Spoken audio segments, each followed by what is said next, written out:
ہم یہ مطالبہ کرتے ہیں نون لیگ سے اپنا ایجنڈا واضح کریں، ورنہ ہمارے پاس کہنے کو اس کے سوا کچھ نہیں کہ قاضی فیض عیسیٰ کی پشت پناہی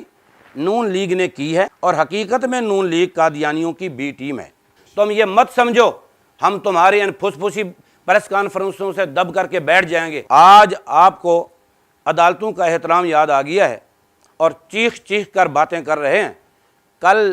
تک جب خود یعنی نون لیگی سپریم کورٹ پر حملہ آور ہوئے تھے، ان ویڈیوز کو دوبارہ دیکھو تاکہ تمہارا مکروہ چہرہ تمہیں نظر آئے۔ جب تم چیف جسٹس کو کتا اور ججوں کو کالی بھیڑیں کہہ رہے تھے، اور جسٹس سید سجاد علی شاہ صاحب کے دور میں سپریم کورٹ پر تم نے حملہ کیا اور سپریم کورٹ میں گھس کر کے توڑ پھوڑ کی، چیف جسٹس سجاد علی شاہ پر نون لیگ کے رہنماؤں اور اراکین نے اسمبلی نے حملہ کیا ہے۔ یاد آ گیا کچھ یا اور بتاؤں؟ اور آپ کہو گے کہ ہم نے اپنے قائد نواز شریف کے ساتھ وفاداری کی تھی، تو سن لو، تم اپنے قائد کے وفادار ہو، ہم رسول اللہ کے وفادار ہیں۔ یاد رکھو، پورا پاکستان، سارے علماء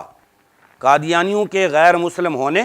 شاعر اسلام استعمال نہ کرنے پر متفق ہیں، لیکن تمہیں علماء کے اتفاق کے باوجود قادیانیوں کو خوش کرنا ہے،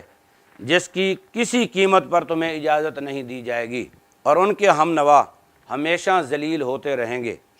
نواز شریف کا قادیانیوں کو اپنا بھائی کہنا، پھر مسلسل ختم نبوت کے قانون پر نقب زنی کرتے رہنا،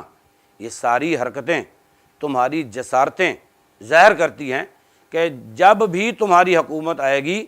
تم اپنے بھائیوں کے لیے آسانیاں پیدا کرتے رہو گے اور ہمیشہ چور دروازے سے انہیں مسلمانوں میں داخل کرنے کی ناکام کوشش کرتے رہو گے۔